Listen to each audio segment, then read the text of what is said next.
বিসমিল্লাহির রহমানির রহিম। শ্রদ্ধেয় আজকের এই মহতী সভার শ্রদ্ধেয় শ্রদ্ধাভাজন সভাপতি, শ্রদ্ধার শিক্ষয়িত্রীবৃন্দ, উপস্থিত আমার প্রাণপ্রিয় ছাত্রছাত্রীবৃন্দ, আজকে আমরা এখানে সমবেত হয়েছি শিশু দিবস উপলক্ষে। এমন এক সন্ধিক্ষণে আমরা এসে উপস্থিত হয়েছি যে সময় আজকে আমাদেরকে নির্ধারিত করতে হবে যে আমাদের গুণীজনরা যে বলেছেন আজকের শিশু কালকের ভবিষ্যৎ,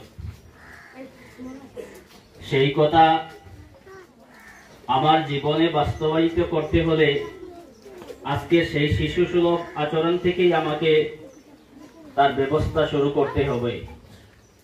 গুণীজনের সেই বাণী বাস্তবায়ন করতে হলে আজকের শিশু কালকের ভবিষ্যৎ, ভবিষ্যৎ বলতে অনেক কিছু বোঝায়।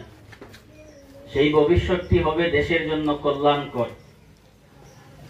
সেই ভবিষ্যৎ, আমার ভবিষ্যৎ যে আমার দেশের ভবিষ্যৎ, সেই ভবিষ্যৎ যেন কল্যাণকর হয়, কল্যাণকর করতে হলেই আমাকে এখন থেকে কঠোর পরিশ্রম করে আমার জীবনকে এগিয়ে নিয়ে যেতে হবে।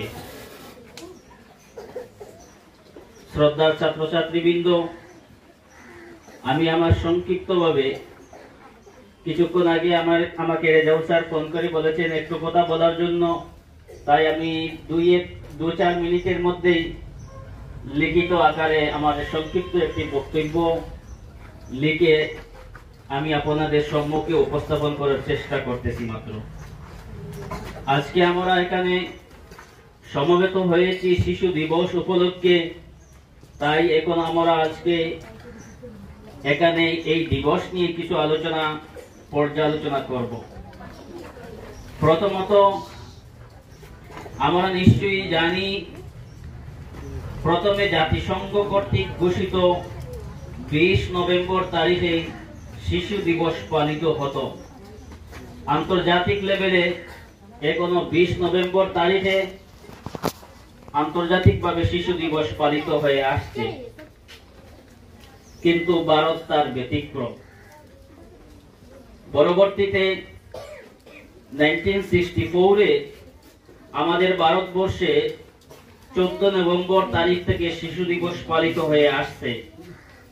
তার কারণ আমাদের ভারতবর্ষের প্রথম প্রধান